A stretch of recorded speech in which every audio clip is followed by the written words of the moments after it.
الحمد لله وكفى والصلاة والسلام على من لا نبي بعد أما بعد أعوذ بالله من الشيطان الرجيم بسم الله الرحمن الرحيم ألف لام ميم ذلك الكتاب لا ريب فيه هدى للمتقين الذين يؤمنون بالغيب الذين يؤمنون بالغيب الذين يؤمنون بالغيب. اس سے پہلے کہ ہم اپنے اس مضمون کی طرف جائیں، ایک سوال تھا میں نے جو آپ لوگوں کو ہوم ورک دیا تھا کہ سورۃ البقرہ کی پہلی 5 آیات میں ختم نبوت کے بارے میں کہاں دلائل موجود ہیں. اگر کسی نے وہ فائنڈ آؤٹ کیا ہے تو ان میوٹ کر کے بتا سکتے ہیں.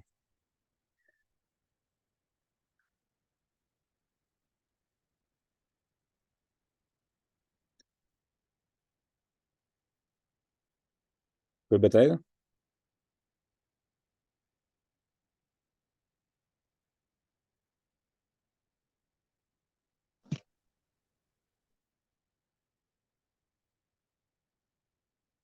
میری آواز آ رہی ہے نا سب کو؟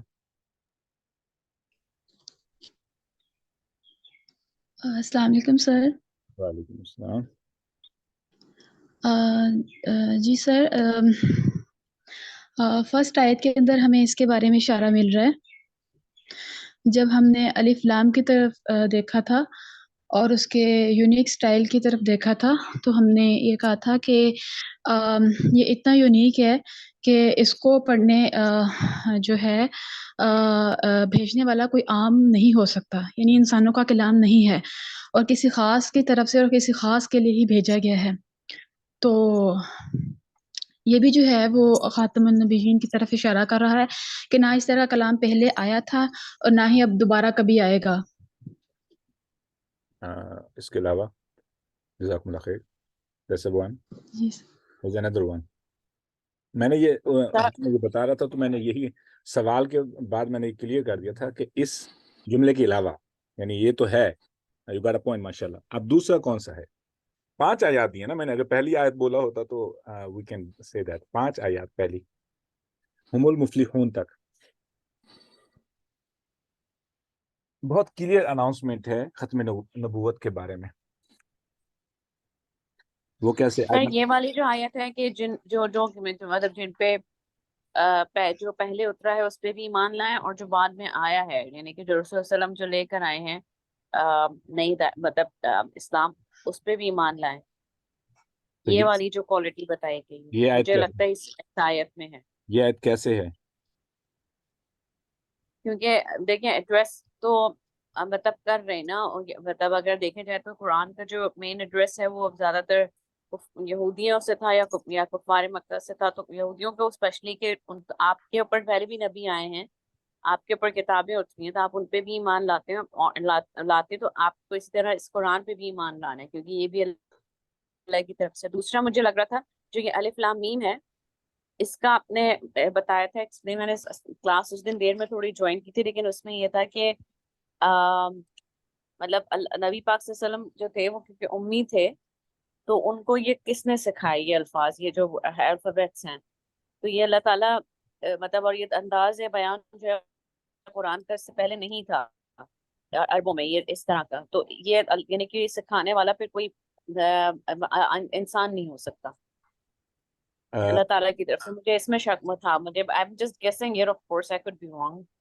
وہ آپ نے پہلے وہ تو پہلے بھی بات ہو چکی ہے. جزاکم اللہ خیر. آیت نمبر 4 آپ بہت قریب ہیں، لیکن میں چاہتا ہوں کہ آپ اس کو کلیئر کر کے بتائیں نا کیسے یہ ختم نبوت کے بارے میں دلیل ہے. کوئی اور آئے گا میدان میں؟ یس، ابھی جو سسٹر نے کہا کہ پہلے کے اسکرپچرز کو ایڈریس کیا گیا ہے، پھر آپ رسول اللہ صلی اللہ علیہ وسلم کو ایڈریس کیا ہے، انڈائریکٹلی پھر ہیئر آفٹر کی بات ہوئی. تو اس کا مطلب تو اس کے بعد کوئی اسکرپچرز آئیں گے ایسا کچھ ہے نہیں ڈائریکٹلی، کہ اس کے پہلے جو ریویل ہوا ہے جو آپ پہ ریویل ہوا ہے اینڈ دین پھر ڈائریکٹلی ہیئر آفٹر کی بات ہوئی ہے. یہ کون ہے؟ جی آفرین بول رہی ہوں. ماشاء اللہ ماشاء اللہ ماشاء اللہ. اچھا تو سمجھ آئی کسی اور کو کوئی بتائے گا کیا سمجھ آئی آفرین نے کیا بولا ہے؟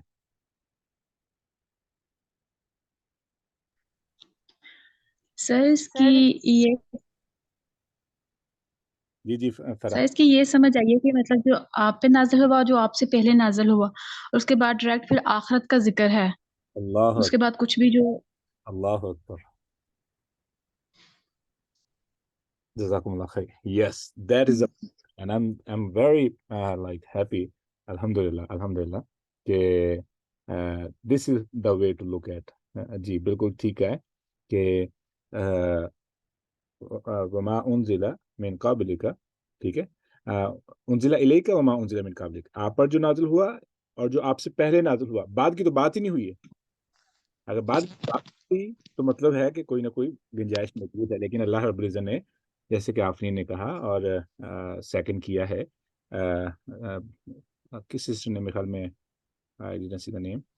تو یس سو بیسیکلی رسول اللہ صلی اللہ علیہ وسلم پر نازل ہونے والی کتاب کے بعد صرف قیامت ہے. That mean there is no one is coming after.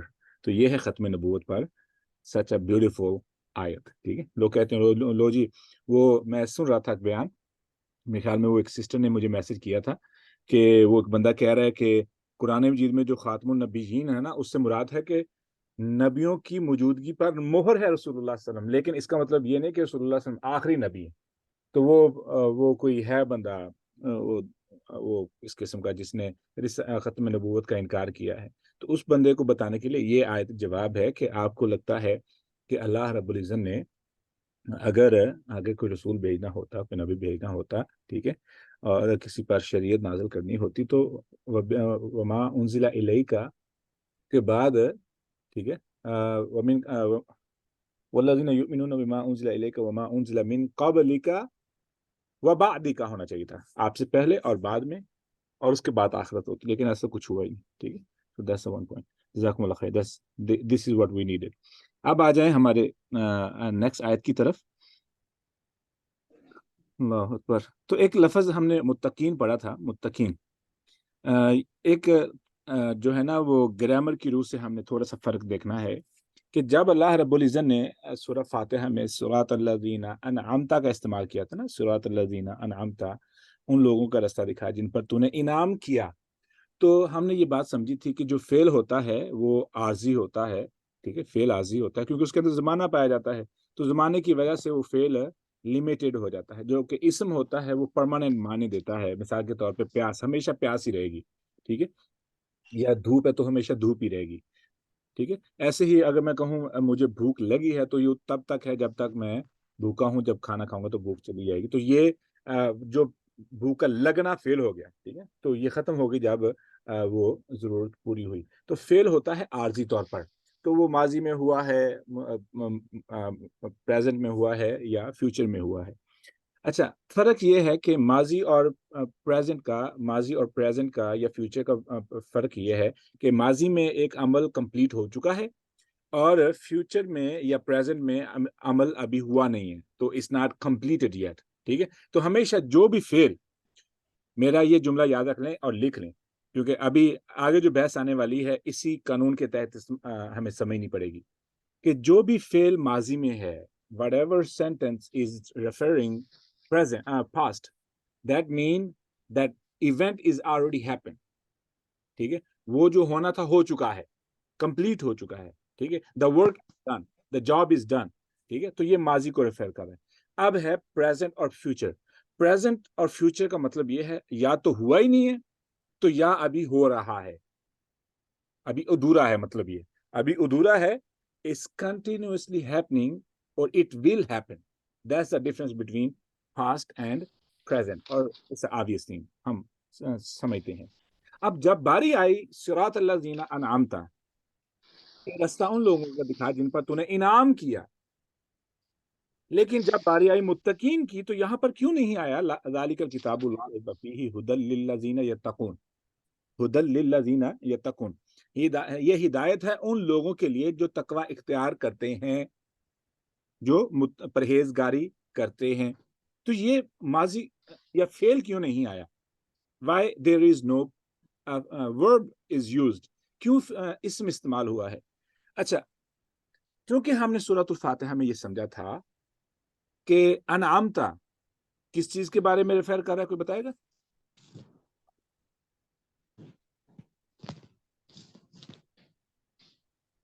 Anybody remember anything?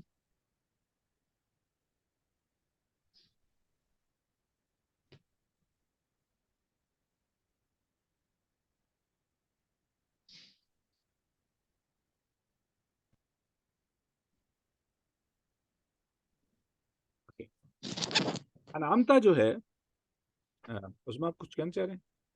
انعامتا جو ہے اس کا جو تعلق ہے وہ ہم نے کہا تھا کہ ہمیں ان لوگوں کا راستہ دکھا جن پر تو نے انعام کیا. تو ہم نے اس وقت یہ سیکھا تھا کہ ایگزامپل ہدایت کی صرف ہمیں ماضی کے لوگوں سے ملے گی, ٹھیک ہے, کہ ان پر انعام ہو چکا ہے کیونکہ وہ پاس ہو چکے ہیں اور وہ اس ٹرائل سے گزر چکے ہیں.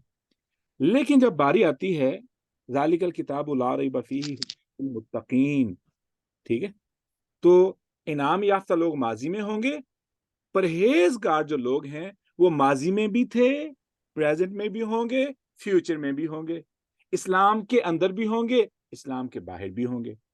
تو اس لیے لفظ متقین استعمال ہوا ہے. میری یہ بات سمجھ آئی؟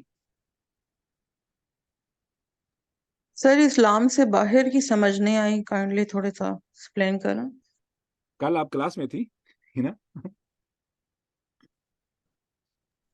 جی سر میں کلاس میں تھی. اچھا, اب میں آپ دوبارہ وہ جملہ بتانے والا ہوں. پرہیزگار ایمان کے اندر اور پرہیزگار ایمان سے ایمان کے باہر. کوئی کسی کو یاد ہے کل اس موضوع پہ جو بات ہوئی تھی؟ Any body can unmute.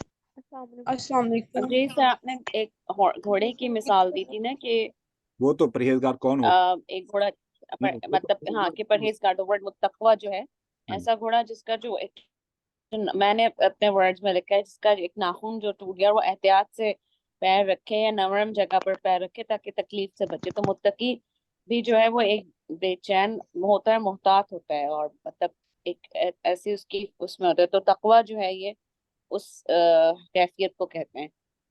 تو متقی پھر کوئی بھی ہو سکتا ہے, مطلب اگر ہم اس کانٹیکسٹ میں دیکھیں تو اس کا مطلب ہے کہ متقی ہونے کے لیے مسلمان ہونا ضروری نہیں ہے. جی سر, آپ کہہ رہے تھے کہ ایک تو اللہ تعالیٰ کا تقویٰ ہوتا ہے اور ایک فطری تقویٰ ہوتا ہے نا. انسان کے اندر فطری طور پہ تقویٰ ہے, بے شک وہ مسلمان نہیں ہے, لیکن اس کی جو فطرت سلیمہ ہے وہ اس کی وجہ سے بہت سی چیزوں سے بچتا ہے, جیسے ظلم ہے, غیبت ہے, فتنے فسادات ہیں, وہ نہیں کرتا. اپنے فطری تقوی کی وجہ سے وہ بچتا ہے. اور دوسری چیز ہے اللہ تعالیٰ کا تقویٰ. جزاکم اللہ خیر. ہنا, از اٹ کلیئر؟ تو یہاں پہ ہم بی بی آسیہ کی لے سکتے ہیں ایگزامپل. وہ تو مسلمان تھی نا سر کیا وہ بھی جنت میں جائیں گے جو اسلام سے باہر ہیں؟ نہیں, وہ الگ بات ہے, ابھی وہ اس کو کلیئر کریں گے. جی کل آپ نے کل عمر رضی اللہ عنہ اور ابو بکر صدیق رضی اللہ عنہ کا ایگزامپل دیا تھا کہ وہ لوگ ایمان لانے سے پہلے بھی مورالٹی پہ تھے اور ایمان لانے کے بعد بھی مورالٹی پہ تھے. تو بیسیکلی جیسے ابھی سوال کیا ہے کہ بندہ وہ شخص پرہیزگاری اختیار کر رہا ہے, ٹھیک ہے, اور وہ فطرتی طور پر جو برے اعمال ہیں جیسے جھوٹ ہے, زنا ہے, چوری ہے, ڈکیتی ہے, ظلم ہے, غیبت ہے, فحاشی ہے, کسی بھی قسم کا جو مورالٹی کے طور پر جو گناہ جو اعمال اچھے نہیں ہیں, وہ شخص ان سے بچ رہا ہے اور وہ اندر سے بے چین ہے کہ میں کیسے, کون سا اصل راستہ ہے جس کو میں اپنا سکوں, تو اللہ رب العزت اس شخص کو لازمی طور پر ہدایت دے دیں گے. تو یہ آیت اس بات کی طرف اشارہ کر رہی ہے, ٹھیک ہے نا. Is it clear? سر یہ کہہ سکتے ہیں کہ تقوی انسان کی فطرت میں. ہاں ہو سکتا ہے, بالکل. بچہ فطرت پہ پیدا ہوتا ہے نا, تو فطرت سے مراد یہ ہے کہ بچے کو کیوں ایک غلط چیز سے شرم آتی ہے, ہچکچاہٹ آتی ہے, وہ کیوں چھپانا چاہتا ہے. That's an act of nature, یہی تو ڈیفالٹ فیچر ہے ہمارا کہ ہم اخلاقی طور پر جو بھی برا عمل ہے اس سے ہمیں شرم آتی ہے, گھن آتی ہے, ٹھیک ہے, اس سے ہم بچنا چاہتے ہیں. لیکن کیا ہوتا ہے کہ جب ہم اس کو بار بار ریپیٹ کرتے ہیں تو کیا ہوتا ہے کہ وہ ہچکچاہٹ مر جاتی ہے، جسے حیا بولتے ہیں، حیا مر جاتی ہے، تو پھر کیا ہوتا ہے کہ بندہ کانفیڈنٹ ہو جاتا ہے کسی بھی گناہ کو دہرانے پر۔ سر ایک بات واضح ہو رہی ہے اس سے کہ جو سب کلمہ گو مسلمان ہیں وہ ہدایت یافتہ نہیں ہیں جب تک کہ وہ متقین میں سے نہیں ہیں، اور جو متقین میں سے ہیں چاہے وہ کلمہ گو نہیں ہیں تو اللہ تعالیٰ کی رحمت سے وہ ایمان سے بہرور ہو جائیں گے۔ Am I right؟ انشاءاللہ۔ اب جو پوائنٹ ہے کہ آبویسلی بندے کو اس کی نیکیوں کا صلہ تبھی ملے گا جب وہ رسول اللہ سے پر ایمان لے کے آئے گا، ٹھیک ہے، اور اللہ پر ایمان لے کے آئے گا، نہیں تو اس کی جو بھی نیکیاں ہیں وہ بیکار جائیں گی اگر اس کے کانوں تک اللہ اور اس کے رسول کی آواز پہنچ گئی تو، ٹھیک ہے، یہ اصول ہے۔ اچھا، اب ہے الذین یؤمنون۔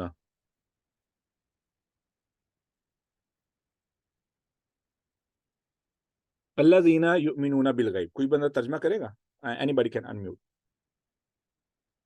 Those who believe in the unseen, people who have faith in the unseen.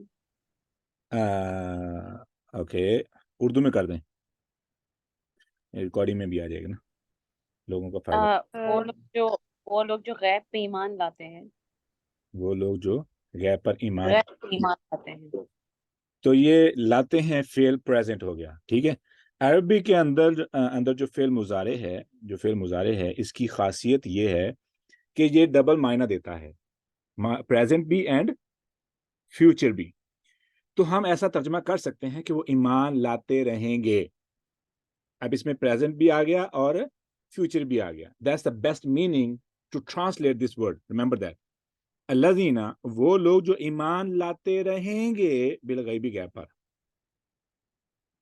اچھا، اب سوال یہ ہے، ہونا تو یہ چاہیے تھا کہ متقین کے لیے ہدایت ہے، متقی وہ ہیں جو ایمان لائے، supposed to be الذین آمنوا والذین آمنوا، جیسے کہ ان الذین آمنوا والذین ہادوا، ہم پڑھیں گے سورہ بقرہ کی I think ورس نمبر 40 اور 50 something like that۔ تو اس میں ہم نے اس نے دیکھا تھا کہ اللہ رب العزت نے فرمایا کہ بے شک وہ لوگ جو ایمان لائے۔ Now the tense is used for past۔ اچھا، اب یہاں پہ past کیوں نہیں استعمال ہو رہا ہے، یہاں پہ present کیوں استعمال ہو رہا ہے، کوئی بتائے گا؟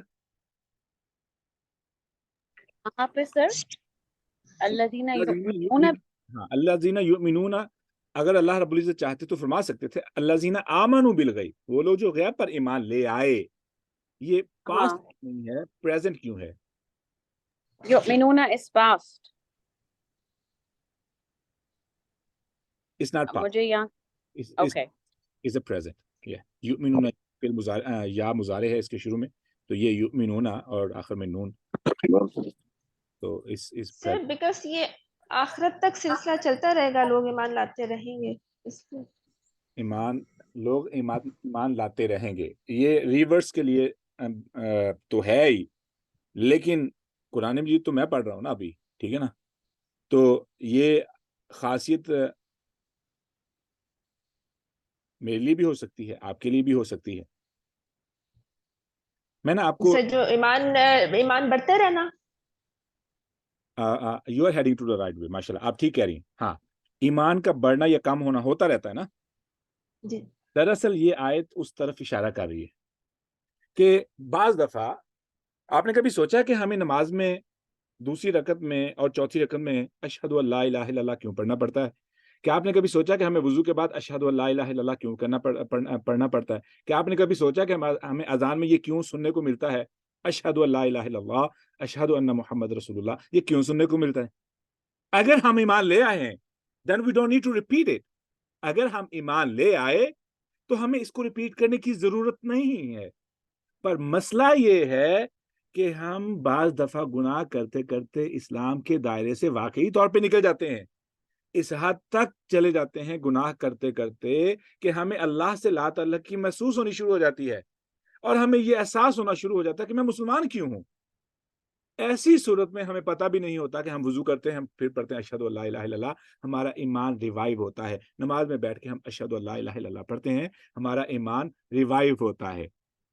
اچھا، اب یہاں پہ ایک بات پتہ چلی کہ کبھی آپ نے سوچا ہے کہ یہ ایک کامن کوشچن ہے کہ نماز میں لذت کیوں نہیں ہے، میرا ایمان صحابہ والا کیوں نہیں ہے، یا جو ریورس ہیں ان کے ایمان کو دیکھ کے جب میں اپنے آپ کو کمپیئر کروں تو میرے ایمان میں اور ان کے ایمان میں اتنا فرق کیوں ہے؟ Have you ever thought about that؟ کیسا کیوں ہوتا ہے؟ سر Because اللہ we سے don't کنیکشن understand it. نہیں ہوتا اس وجہ سے. سر مجھے لگتا ہے کہ ہمارے ساتھ تو جو ہم مسلمان گھروں میں پیدا ہوئے لوگ ہیں، ہم نے تو کبھی کلمے کو قبول ہی نہیں کیا زندگی میں. ہم نے تو کبھی کلمے کی حقیقت نہیں سمجھی. ہمیں تو کلمہ پڑھا دیا گیا تھا اور ہم نے پڑھ لیا ہوا ہے. ہم تو بس یہی مسلمان ہیں نا، اسی لیے مسلمان نا. ہم نے تو کبھی شعوری طور پہ کلمے کو سمجھ کے کبھی قبول نہیں کیا. کبھی کلمہ ہمارے سامنے قبولیت کے لیے تو نہیں پیش کیا گیا تھا کہ آپ مانتے ہیں کہ اللہ کے سوا کوئی معبود نہیں ہے. تو ہم جو کہتے ہیں کہ ہم گواہی دے رہے ہیں کہ اللہ کے سوا کوئی معبود نہیں ہے، تو اس گواہی کو ہم نے کبھی زندگی میں شعوری طور پہ تو قبول کیا ہی نہیں ہے. تو مجھے لگتا ہے کہ اس کلمے کی حقیقت تک تو ہم پہنچے ہی نہیں ہے، نہ ہم نے اس کو شعوری طور پہ قبول کیا ہے. تو پھر بلا ہمیں اس کا اسینس کیسے مل سکتا ہے اپنی زندگیوں میں. جزاکم اللہ خیر. آفرین ماشاء اللہ، یو آر ویری رائٹ. ایک ہوتا ہے کلمہ سننا اور ایک ہوتا ہے کلمہ پڑھنا. سننے میں اور پڑھنے میں فرق پتہ کیا ہے؟ پیدائشی مسلمان ہونا یہ کلمہ سننا ہے، اور کلمہ پڑھنا یہ ہے کہ آپ ان تمام چیلنجز سے گزریں، ان تمام حقیقتوں کو ایکسپیرینس کریں جن حقیقتوں کو اسلام کے باہر انکار کیا جاتا ہے. مثال کے طور پر میں پیدا کیوں ہوا ہوں اور یہ حقیقت ہے میں زندہ ہوں اور مجھے موت بھی نظر آ رہی ہے اور مجھے سمجھ نہیں آ رہی ہے کیا ہو رہا ہے. تو یہ ان دو حقیقتوں کے درمیان میرا دماغ کنفیوز ہے. تو ایسے ڈاؤٹس، ایسے شکوک و شبہات اور اندر کی بے چینگی، ٹھیک ہے، یہ ساری ہماری بات ہو چکی ہے اللہ کے تعارف کے مضمون میں.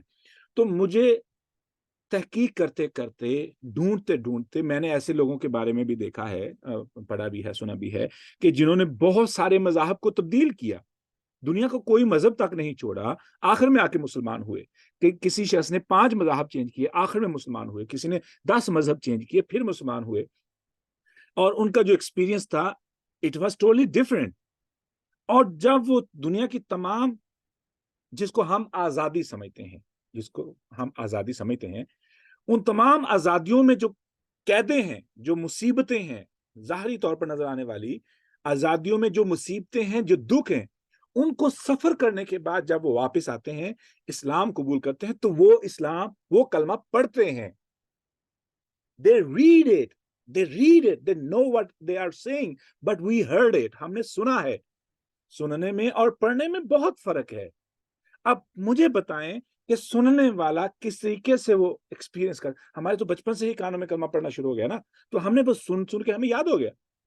تو ہمیں کبھی بھی وہ ان گناہوں کی وجہ سے آنے والی تکلیف کو ہم نے محسوس نہیں کیا ہے. بڑے بڑے جرائم کی وجہ سے آنے والی بے چینگی کو ہم نے ایکسپیرینس نہیں کیا ہے.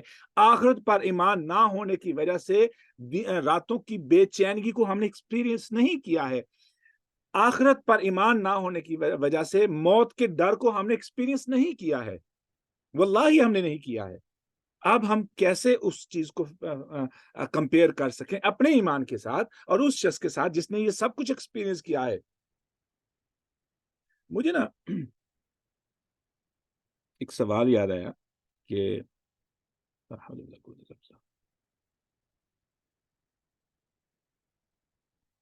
بات فلیش ہو گئی. خیر واپس آتے ہیں اسی مضمون پہ. اب اللہ رب العزت نے ہم خوش قسمت تھے کہ ہم مسلمان پیدا ہوئے ہیں. جی تانیہ. السلام علیکم. سر آپ کی یہ بات تو بالکل ٹھیک ہے کہ ہم نے وہ آخرت کے خوف کو محسوس ہی نہیں کیا، وہ ہم نے اس بات کو محسوس ہی نہیں کیا، اس بے یقینی کی کیفیت کو. تو ہمارا آخرت پہ ایمان ہے. لیکن آخرت پہ ایمان تو بذات خود انسان کے اندر ایک بے چینی پیدا کرتا ہے نا، جو بے چینی صحابہ کے اندر تھی، نبی الاسلام کے اندر تھی کہ میں جواب دہ ہوں، میں ذمہ دار ہوں، مجھے اللہ کو جواب دینا ہے، تو ہم مسلمانوں کے اندر وہ والا احساس بھی کیوں نہیں ہے جو پیدائشی مسلمان ہے؟ چلیں وہ خوف تو نہیں ہے، آخرت کا اطمینان ہے، وہ بے یقینی نہیں ہے، لیکن آخرت کا ایمان بذات خود انسان کے اندر ایک اور طرح کا اضطراب پیدا کرتا ہے. ہمارے اندر وہ والا اضطراب بھی کیوں نہیں ہے؟ وہ ہماری راتوں کی نیند اس بات پہ کیوں نہیں اڑی ہوتی کہ اللہ مجھے پکڑ لے گا، اللہ مجھے ساتھ دے دے گا، یا اللہ تعالیٰ جو ہے وہ میرے مال دیکھ رہے ہیں تو وہ اس قابل ہیں بھی کہ نہیں؟ وہ چیز کیوں نہیں ہے پھر ایمان ہونے کے باوجود؟ اس کو لکھ لیں ٹھیک ہے. It's really important question. اچھا مجھے بعد میں یاد کروانا. اب میں واپس آتا ہوں. Your question is really important اور امید ہے کہ I will answer with in this story. میں اتفاق ہوا مجھے پاکستان جانے کا کچھ مہینے پہلے، تو میرے ایک استاد بھی ہیں، دوست بھی ہیں، ان کے بچے میرے اسٹوڈنٹس ہیں، تو میں جب بھی جاؤں تو میں مل کے آتا ہوں. ریئلی بہت اچھا تعلق ہے.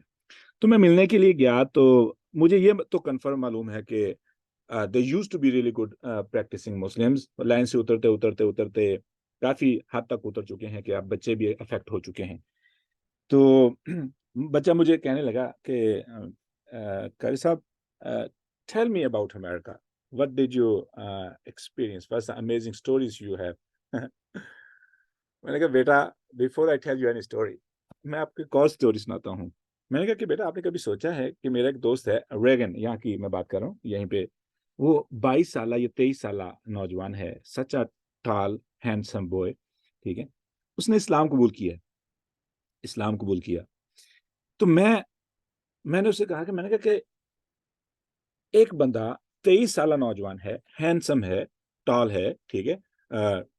لینتھ کسی کو ہینڈسم نہیں بناتی ہے، لیکن چونکہ ہمارے یہ معیار ہیں تو اس لیے ٹھیک ہے، نہ لینتھ نہ چہرے کے نینو نقش کچھ بھی نہیں. جو حقیقت میں اللہ کے ہاں خوبصورتی ہے وہ دل کی ہے. تو میں اس معیار کے وجہ سے یہ الفاظ استعمال کر رہا ہوں کیونکہ یہ ہمیں اس طریقے سے بات اچھی سمجھ آتی ہے. میں نے کہا کہ وہ بندہ جب کہ وہ اپنی جوانی میں ہے اور اسلام کے باہر آزادی ہے، وہ جس کلب میں جانا چاہے جا سکتا ہے، جس قسم کا تعلق قائم کرنا چاہے کر سکتا ہے، جس قسم کا کھانا چاہے کھا سکتا ہے، جس قسم کا وقت گزارنا چاہے گزار سکتا ہے، جو مرضی سننا چاہے سن سکتا ہے، جو چاہے پینا پی سکتا ہے. لیکن اس آزادی کو چھوڑ کر کے اس نے اسلام کو کیوں قبول کیا ہے؟ Why he is coming to in a religion جہاں پہ یہ نہ کرو حرام ہے، یہ نہ کرو حرام ہے، یہ نہ کرو حرام ہے، وہ حرام ہے، وہ حرام ہے. یہ آزادی والی زندگی چھوڑ کے you are here in the boundary where everything is limited. وہ اسلام کیوں قبول کر رہے ہیں؟ دراصل اسلام کے باہر ایک ایسی چیز نہیں ہے جو صرف اسلام میں ہے. میں یہ سوال آپ پہ چھوڑ رہا ہوں، آپ نے اس کا جواب ڈھونڈنا ہے. تو کیا ہوتا ہے کہ جو بندہ اسلام سے باہر ہوتا ہے وہ اس چیز کو ڈھونڈتے بعض دفعہ اسلام پہ ایکسیڈنٹلی آ کے گرتا ہے. یعنی کہ کان میں آواز پڑی، یوٹیوب کی ویڈیو آ گئی، کوئی مسلمان جیل میں مل گیا، ٹھیک ہے، یا کسی بھی ایسے وقت سے اس کا واسطہ پڑا اور اس کا اسلام کے ساتھ انٹروڈکشن ہوا. جیسے ہی اسلام کے ساتھ اس کا تعارف ہوا تو اس کے انٹرنل جو کوشچن تھے یا جو بے چینگی تھی وہ دور ہونا شروع ہو گئی. جیسے ہی وہ اس پوائنٹ پہ پہنچا اس نے اسلام قبول کر لیا. اب وہ آزادی نہیں چاہتا. کیوں نہیں چاہتا؟ یہ ہے پوائنٹ کہ اسلام کلمہ سننا اور چیز ہے، کلمہ پڑھنا اور چیز ہے.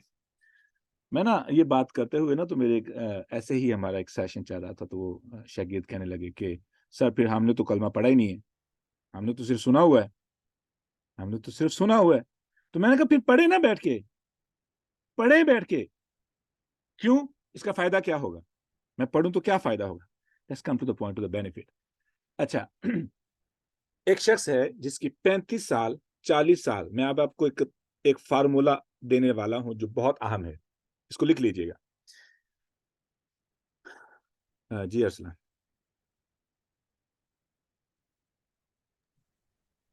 سر آپ یہ بات کہہ رہے ہیں کہ جو مسلم ہیں انہوں نے تو کلمہ کیا کیا ہوا ہے، جس سنا ہوا ہے. تو سر کتنے ایسے لوگ ہوتے ہیں جو مسلمز ہی ہوتے ہیں، نام کے مسلمز ہوتے ہیں، لیکن پھر ان کی زندگی میں کوئی ایسا انسیڈنٹ ہوتا ہے, کوئی ایسا واقعہ ہو جاتا ہے, ایکسیڈنٹ ہو جاتا ہے, کچھ بھی ایسا ہوتا ہے کہ اس کے بعد وہ واقعی میں دل سے مسلم ہوتے ہیں. تو یہ جو ایکسپیرینس ہے یہ مسلم بھی کرتے ہیں. ضروری نہیں ہے کہ وہ اللہ کے رستے پہ ہوں, ہاں نام کے مسلم ہوتے ہیں لیکن اللہ تعالیٰ بالکل ان کی زندگی کو بدل دیتا ہے, پھر وہ واقعی میں کلمہ پڑھتے ہیں. بات تو تو وہیں یہ پہ مسلم کے ساتھ ہوتا ہے. مسئلہ بات تو وہیں پہ چلی گئی نا, کہ جو حقیقت میں مسلمان ہے نا اس کی کہانی اور ہے. ہم تو حقیقی مسلمان کی بات نہیں کر رہے, ہم تو بات کر رہے ہیں جو بندہ اصل میں حقیقت میں مسلمان نہیں ہے. ٹھیک ہے, تو وہ کافر بھی ہو سکتا ہے, وہ بے دن اپنے آپ کو مسلمان کے انوائرمنٹ میں رکھنے والا شخص بھی ہو سکتا ہے, عبداللہ کا نام کا بھی ہو سکتا ہے, عمر کے نام کا بھی ہو سکتا ہے شخص. ٹھیک ہے, تو یو آر رائٹ. اچھا, اب واپس آئیں. جو میں مثال دینے والا تھا وہ ہے کہ ایک شخص ہے جس کی 35 سال یا 40 سال عمر ہے, 35 سال یا 40 سال عمر ہے. اس نے 35 سال یا 40 سال کی عمر میں 40 سال کی عمر تک ہر قسم کا گناہ کیا.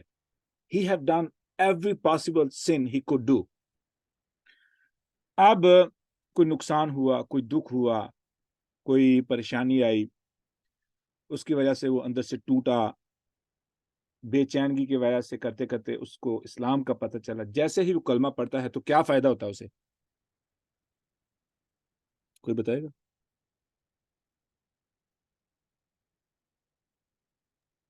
سر اللہ سے کنیکٹ ہو جائے گا, سارے گناہ اس کے معاف. پچھلے سارے گناہ معاف ہو جائیں.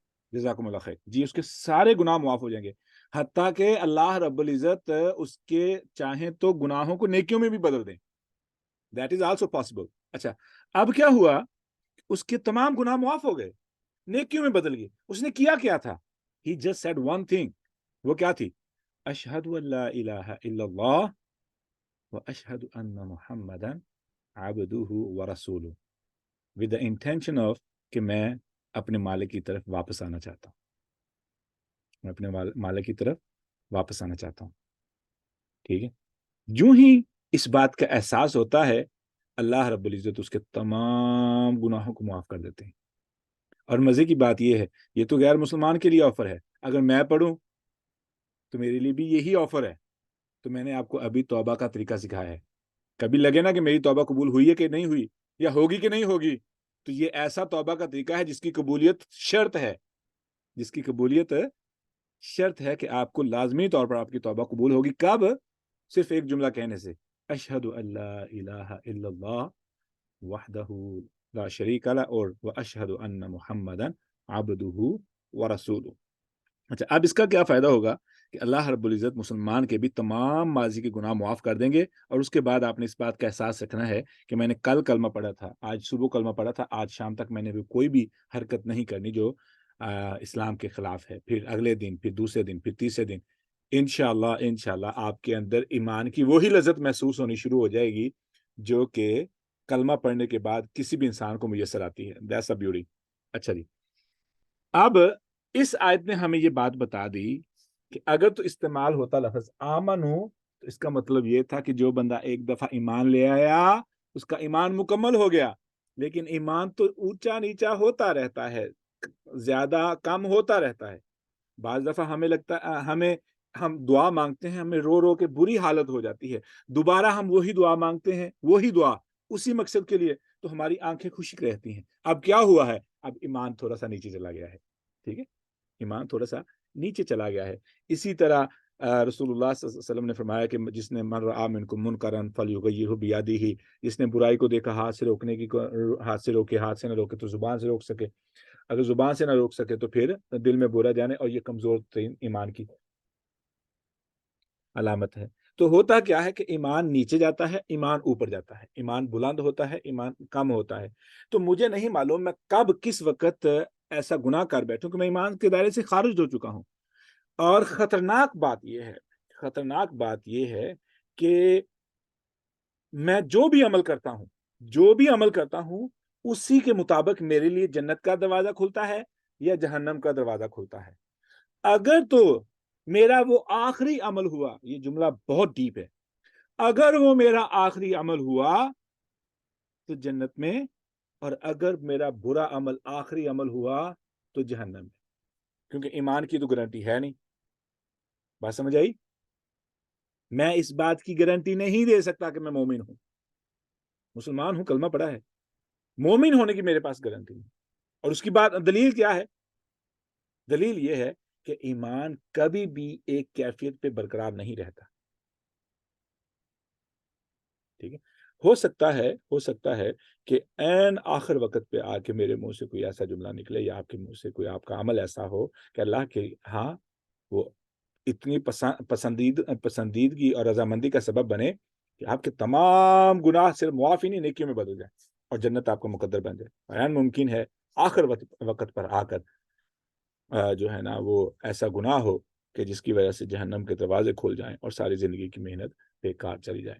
تو اس کا مطلب یہ ہوا کہ مجھے 24/7 I need to be conscious، مجھے کیئرفل ہونا چاہیے، مجھے بہت زیادہ محتاط ہونا چاہیے کہ میں کون سا عمل کرتا ہوں. کیوں؟ رسول اللہ صلی اللہ علیہ وسلم نے فرمایا جب چور چوری کرتا ہے تو وہ مومن نہیں ہوتا، زانی زنا کرتا ہے وہ مومن نہیں ہوتا.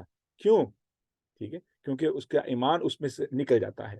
ٹھیک ہے، اور واقعی طور پہ یہ ہوتا کیا ہے کہ بندہ جب ایک بڑا گناہ کرنے لگتا ہے تو اللہ اکبر، اب بالغیبی لفظ آ رہا ہے، اللہ اکبر اللہ اکبر، بالغیب اس pretty deep، بہت گہرا لفظ ہے بالغیب. اب واپس آتے ہیں، پہلے ہم ان کو کور کر لیں پھر غیب پہ آتے ہیں. سر سیف سائڈ ہے ایک شاید یہ آخری عمل کو سکیور کرنے کے لیے، اور آئی تھنک سو کہ ہم لوگوں اگر اس پر عمل کریں، وہ صدقہ جاریہ والے اعمال اگر ہو جائیں، تو اگر خدا نہ خواستہ آپ کی موت آخری عمل کے وقت ایمان پر نہیں ہے تو سر کیا ہم مسلمان نہیں مریں گے اور صدقہ جاریہ کا بھی فائدہ نہیں ہوگا؟ اس pretty deep. ہوتا کیا ہے کہ اللہ رب العزت بہت رحیم ہے، یاد رکھ لینا، بہت رحیم ہے. اتنے رحیم ہے کہ وہ جو خطا کار خاتون تھی جس نے ایک پلے کو پانی پلایا، یا پلے کو جو بھی بولتے ہیں پپٹ، ٹھیک ہے، پپی کو اس نے پانی پلایا اپنے جوتے کے ساتھ، اللہ رب العزت نے اس کو معاف کر دیا. کیوں معاف کر دیا؟ کہ اللہ رب العزت نے اس کے احساس کو دیکھا، اس کی ہمدردی کو دیکھا ایک جانور کے لیے. تو اللہ رب العزت کو یہ بات گوارا نہیں لگتی کہ اس کی مخلوق اس کی اگلی مخلوق پر تو اتنی خیر خواہ ہو لیکن خدا اس پہ اتنا خیر خواہ نہ ہو. ٹھیک ہے، تو اللہ رب العزت بہت معاف کرنے والے ہیں. تو میں یہ خوف بٹھانے کی بجائے میں اس کو ری ماڈیفائی کر رہا ہوں. لیکن بات پھر تقوی پہ ہے، تو تقوی ضروری ہے، تو ہمیں اس چیز کی احتیاط بھی چاہیے کہ ہم اسی خوشی میں، اسی گمان میں کہیں ایسا جو گناہ نہ جرم نہ کر بیٹھیں جس کی بنا پر اسلام کے دائرے سے نکل جائیں. ٹھیک ہے، تو جہاں تک بات ہے اعمال کی، تو رسول اللہ صلی اللہ علیہ وسلم کی وہ بھی تو حدیث ہے جس بندے نے مرتے ہوئے جس بندے کو کلمہ نصیب ہو گیا، ٹھیک ہے، تو اس کے سارے گناہ معاف. تو کلمہ کیوں گناہ معاف ہو جائیں گے؟ کیونکہ کلمے کی پاور اتنی، کلمہ شہادت کی پاور ہی اتنی ہے کہ انسان کے تمام گناہ ماضی کے جو ہے وہ معاف کر دیتا ہے. لیکن اس کے پیچھے شرط وہی ہے کہ نیت ہو خالص. ٹھیک ہے، تو کلمہ کی اتنی ہی پاور ہے جتنی کی غیر مسلمان کے لیے. اب میں نے ایک بات یہاں پہ وضاحت کے لیے ایمان کی کیفیت کو سمجھانے کے لیے میں مثال دینے لگا. I did give this example before، لیکن میں ریپیٹ کر رہا ہوں. ہو سکتا ہے کہ کسی اور نے نہ سنی ہو تو اس ویڈیو کے بہانے اس کو سن جائے یا اس کلاس کے بہانے. ایک پروفیسر ہے جو کہ عیسائی ہے. ہم یہ مثال دونوں طرف سیٹ کر سکتے ہیں، مسلمان کے لیے، مسلمان پروفیسر کے لیے بھی اور عیسائی پروفیسر کے لیے بھی. اب عیسائی پروفیسر ہے، وہ بین المذاہب جو سبجیکٹ ہے، ٹھیک ہے، ڈفرنٹ ریلیجنز کے بارے میں وہ پڑھا رہا ہے. اب اسلام کی باری آئی ہے، وائٹ بورڈ پہ اس نے جو ہے نا یا اپنی پریزنٹیشن میں اس نے دکھایا کہ یہ ہے مسلمانوں کے ہاں کوئی بندہ جو اسلام قبول کرتا ہے تو یہ کلمہ پڑھتا ہے اور وہ عربی جانتا ہے، ٹھیک ہے، لیکن عیسائی ہے، عرب کے عیسائی ہیں، پاکستان کے عیسائی ہیں. تو اس نے کلمہ پڑھ کے سنایا کہ یہ کلمہ ہے اشہد ان لا الہ الا اللہ و اشہد ان محمدا عبدہ و رسولہ. پھر اس نے اس کا ترجمہ کیا.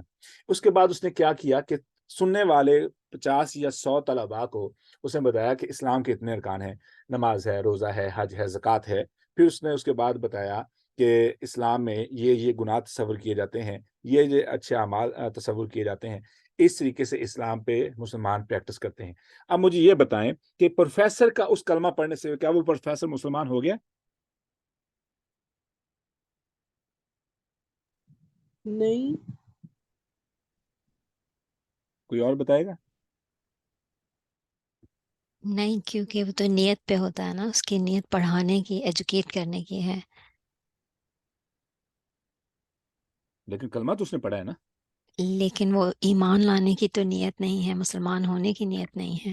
اب یہاں سے ہمیں کیا پتہ چلتا ہے؟ کہ ہم جو ایسے ہی ہر وقت کلمہ پڑھتے رہتے ہیں اور نیت نہیں کرتے تو اس کا ہمیں فائدہ نہیں ہوگا. کوئی اور اس سے کیا ہمیں فائدہ حاصل ہوتا ہے اس ایگزامپل سے؟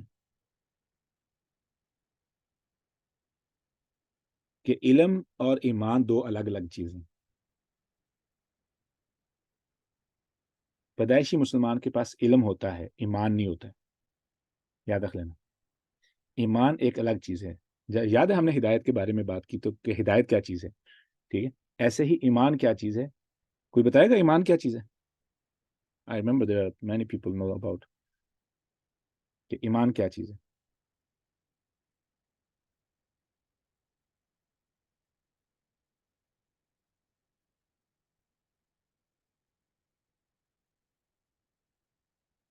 میری آواز آ رہی ہے سب کو؟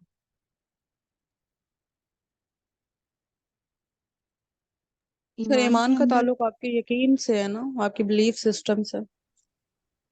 جس چیز پر آپ یقین لے آئیں وہ مان لیں. ماننا، ایمان کسی چیز کو مان لینا. ویسے ایمان کے اندر ارکان بھی تو اس کے شامل ہوں گے کہ ہم بالغیب جو ہے غیب پر ایمان لائیں، ملائکہ پر، کتابوں پر، رسولوں پر، مطلب وہ سارے اسپیکٹس بھی تو کور ہونے چاہیے. علم کی وجہ سے تو آپ کو معلومات مل جاتی ہے نا، تو آپ جی ہے نا، تو آپ کو پتہ لگ گیا تو بس. تو علم بھی تو وہی کام کر رہا ہے نا. ایمان کیا کرتا ہے، فرق یہ سمجھنا ہے. سر علم کو ہم اون کر سکتے ہیں لیکن ایمان کو ہم اس طرح اون نہیں کر سکتے. اوکے، سمعنا و اطعنا. اصل میں ایمان وہ پاور ہے، وہ فورس ہے جو آپ کو اعمال پہ آمادہ کرے، نیک اعمال پہ آمادہ کرے، ٹھیک ہے. اب وہ جتنی زیادہ ہے اتنا ایمان زیادہ ہے. مثال کے طور پہ ابھی آپ لیکچر سن رہے ہیں، لیکچر سننے کے دوران یا بعد میں آپ کے اندر ایک انرجی پیدا ہوئی ہے. وہ انرجی کیا ہے کہ آپ توبہ کرنا چاہتے ہیں. مثال کے طور پہ، ٹھیک ہے، میں توبہ کرنا چاہتا ہوں یا میں کچھ کرنا چاہتا ہوں. I want to do something, I want to bring some change in my household یا میرے نیبرہڈ میں یا اپنے دوستوں میں. تو وہ جو انرجی ہے، دس از واٹ از کالڈ ایمان ایز ویل، ٹھیک ہے. اور یہ اب یہ کب یہ انرجی آئے گی؟ جب آپ کا اللہ پر یقین پختہ ہے. اب ایمان کا ایک معنی یقین کامل ہے کہ آپ کے ذہن میں اللہ کے بارے میں جو بھی ایمان کے ارکان ہیں ان کے بارے میں کوئی شک شبہ نہیں ہے، اور وہ یقین جو ہے آپ کو فورس کر رہا ہے انقلاب لانے کے لیے. تو یہ ہے دراصل ایمان، ٹھیک ہے. اور اگر تو وہ کچھ نہیں کر رہا، مثال کے طور پر پتہ تو مجھے ہے لیکن I'm not doing nothing، تو پھر وہ علم ہے. Is it clear؟ نہیں کروں. یہ بات سمجھ آئی سب کو؟ جی سر، جی سر. اچھا جی، اب ہم چلتے ہیں آگے. بالغیب، بالغیب سے کیا مراد ہے؟ کوئی بتائے گا؟ unseen، ہاں جی، جو ہماری آنکھوں کے سامنے نہیں ہے، ہمیں اس دنیا کی دیوی آنکھوں سے نظر نہیں آ رہا. غائب. اوکے، ہماری آنکھوں کے سامنے نہیں ہے، ہمیں نظر نہیں آ رہا، وہ غیب ہے. اوکے، تو اس کا مطلب ہے کہ یہ وہ سوال ہے کہ اللہ پہ ایمان میں کیوں لے کے آؤں؟ مجھے تو نظر نہیں آ رہا، مجھے تو فرشتے نظر نہیں آ رہے، تو میں ان پہ ایمان کیسے لے کے آؤں؟ تو پھر اس کا آپ جواب کیسے دیں گے؟ اگر کوئی بچہ پوچھ لے کہ میں تو اللہ کو نہیں دیکھ سکتا ہوں، جبکہ سائنس کہتی ہے کہ آپ جس چیز کو دیکھ نہیں سکتے، سن نہیں سکتے، محسوس نہیں کر سکتے، ٹچ نہیں کر سکتے، ٹھیک ہے، تو وہ موجود ہی نہیں ہے. تو how you can answer this تو کوشچن؟ پھر سر اس کا تو سمپل سا یہی آنسر ہوگا کہ ہر چیز کو بنانے والا ہوتا ہے، تو یہ دنیا کو بھی بنانے والا بھی کوئی ہے جس نے پوری کائنات کو بنایا ہے. ٹھیک ہے, اس کے علاوہ کوئی اور بھی مثال اور ہے؟ سر پوچھا جائے کھانا کیوں کھاتے ہو, بھوک لگتی ہے, ہاں جی دکھاؤ بھوک کہاں لگتی ہے, چیک کراؤ, نظر نہیں آ رہی بھوک. اس طرح کے ملٹیپل کویشچنس. محبت آ گئی, نفرت آ گئی, بھوک آ گئی, پیاس آ گئی, you can't see that. How you prove it, how do you prove it? ٹھیک ہے, بٹ اٹس ایگزسٹ. محبت کی وجہ سے دنیا میں کیا کچھ تبدیل ہوا ہے ہمیں نظر آتا ہے, ٹھیک ہے, اور غصے کی وجہ سے جتنا بڑا ڈیمیج ہوا ہے ہمیں نظر آتا ہے, لیکن غصہ کہاں ہے اور محبت کہاں ہے؟ نو ون کین سی دیٹ. یہ محبت اور جو ہے مثال کے طور پہ ایسے ہی شاعری کا پسند آنا, کسی چیز کا پسند آنا, کسی چیز کا پسند نہ آنا کو کیسے ثابت کیا جائے؟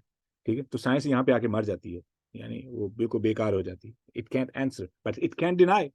وہ ڈینائی بھی نہیں کر سکتی, محبت کا انکار نہیں کر سکتی ہے, غصے کا انکار نہیں کر سکتی ہے, پسند کا انکار نہیں کر سکتی ہے, ناپسند کا انکار نہیں کر سکتی ہے. ٹھیک ہے, تو یہ چیز. اب آ گئی بات کہ اللہ اکبر, غیب پر ایمان لاتے ہیں, غیب پر ایمان لاتے ہیں. غیب پر ایمان سے کیا مراد ہے؟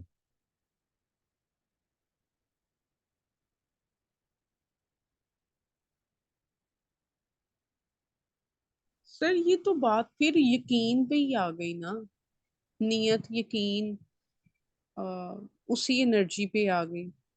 عافیہ نے کہا ہے اللہ پر ایمان, نہیں تو اللہ تعالیٰ فرما دیتے نا, اگر اللہ پر ایمان کی بات تھی تو اللہ تعالیٰ فرما دیتے الذین یؤمنون باللہ, الذین یؤمنون باللہ. یہ بالغیبی کے پیچھے سیکرٹ کیا ہے؟ اور یہ یاد رکھیں نا, it has very deep wisdom, بہت ڈیپ وزڈم ہے اس کے اندر. تو فرشتوں سے تو فرشتے اور اس طرح سے تو اشارہ نہیں ہے. سر میرے ذہن میں آ رہا ہے, دیکھیں ہم لوگ بیسکلی محلوق تو جنتوں کی ہیں, تو مطلب ہم نے وہ عالمی وہ جو ہم نے عہد الست کیا تھا اللہ تعالیٰ سے, تو تب ہم نے اللہ کو یا ان سب چیزوں کو ہمارے علم میں تھا. لیکن اب اس دنیا میں آنے کے بعد تو ہم نے ان چیزوں کو نہیں دیکھا, یا ہم نے ان چیزوں کو اس طرح ایکسپیرینس بھی نہیں کیا. تو بات تو پھر وہ یقین کی آ جاتی نا, ہم محلوق تو اسی دنیا کی ہیں, تو ہم نے جانا بھی اس طرف ہے. تو یہ تو صرف ہم ٹیسٹ کے لیے آئے ہیں. یہ جو آپ نے بات کیا یہ تو ایسے ہے کہ اس کے اوپر مطلب اس کے اوپر تو بہت سی باتیں کی جا سکتی ہیں, بہت سے چیزیں سامنے رکھی جا سکتی ہیں, فرشتے ہیں, جنت ہے, دوزخ ہے. اور اس کے تو علاوہ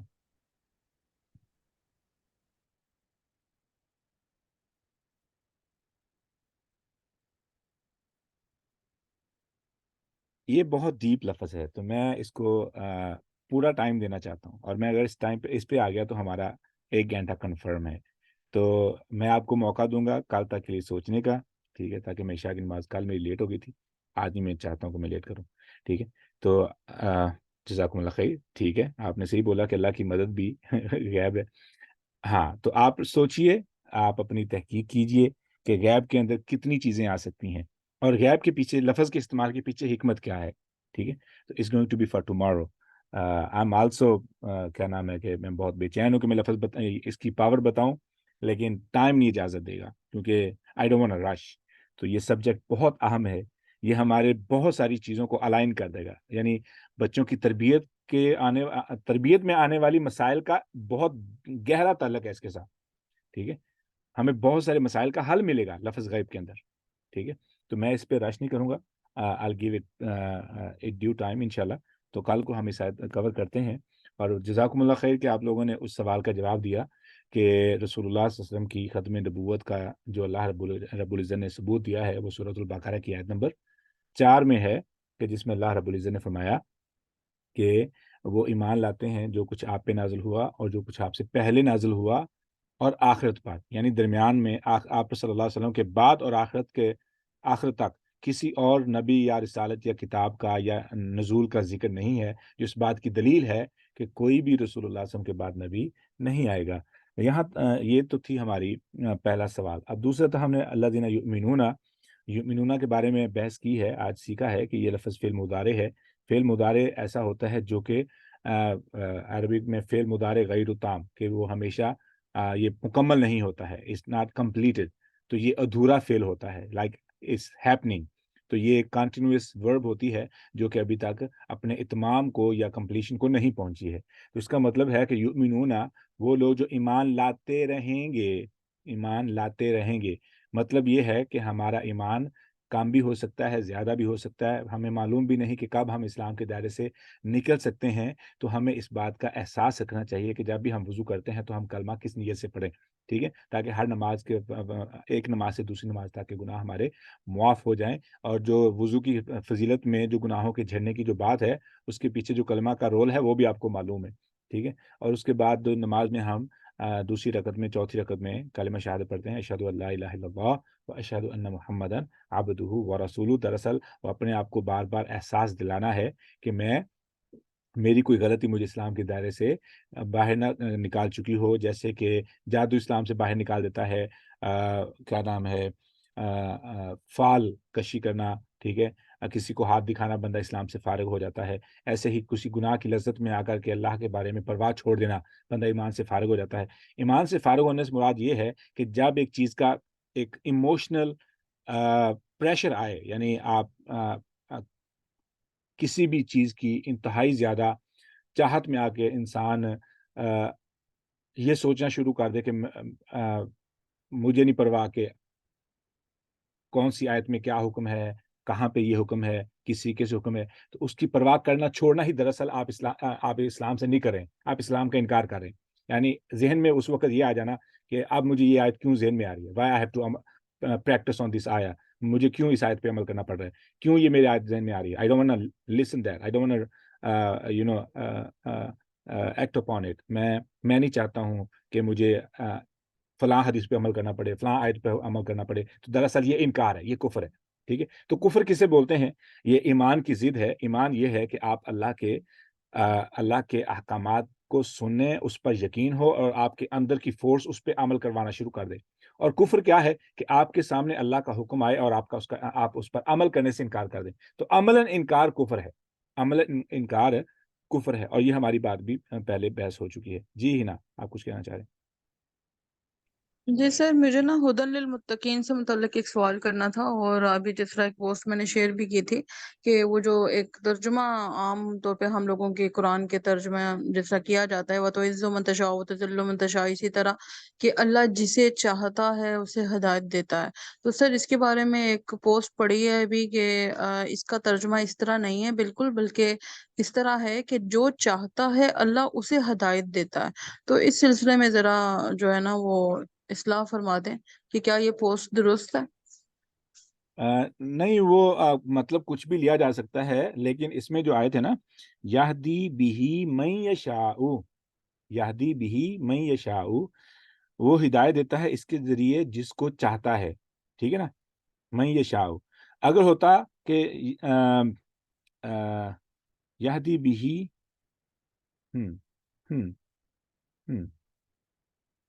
تو اللہ رب العزت، وہ آیت ہے نا جس میں رسول اللہ صلی اللہ علیہ وسلم کو مخاطب کر کے اللہ رب العزت نے فرمایا کہ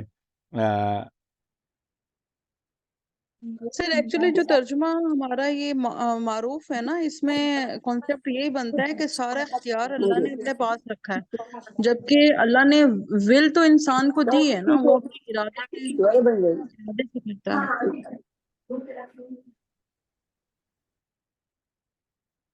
سوری ہے نا، میں نے آپ کو میوٹ کر دیا، وہ شور آ رہا تھا. جی آپ نے کیا کہا؟ جی سر، میں یہ کہہ رہی ہوں کہ ہم لوگوں کے معروف جو ایک فہم بن چکی ہے نا، وہ یہی ہے کہ تمام تر اختیار اللہ کے پاس ہے. لیکن اگر ہم سارا ڈیپلی جب اس کو دیکھ لیتے ہیں اور پتہ چلتا ہے کہ اللہ نے ہر انسان کو جب اس دنیا میں بھیجا ہے، اختیار اس کو دیا ہے، وہ فری ول ہے کہ وہ نیکی چاہتا ہے یا وہ برائی چاہتا ہے. تو اس لیے اس کا ترجمہ ہونا تو ایسے ہی چاہیے نا، اور شاید بنتا بھی ایسے ہے کہ اللہ جسے چاہتا ہے اسی کو ہدایت دیتا ہے. میں نا یہاں پہ اس کے جواب میں نا وہ میں آیت پڑھ دوں، ٹھیک ہے. رسول اللہ صلی اللہ علیہ وسلم کو مخاطب کر کے اللہ رب العزت نے فرمایا، اب رسول اللہ صلی اللہ علیہ وسلم کس مقصد کے لیے آئے؟ لوگوں کی ہدایت کے لیے آئے نا، ہدایت کے لیے آئے. تو اللہ رب العزت نے رسول اللہ صلی اللہ علیہ وسلم کو مخاطب کر کے فرمایا، انک لا تہدی من احببت، آپ اس کو ہدایت نہیں دے سکتے جسے آپ چاہتے ہیں، ولکن اللہ یہدی من یشاء، اللہ ہے جسے چاہتا ہے ہدایت دیتا ہے. اب یہاں پہ نہیں ہے کہ ولکن اللہ یہدی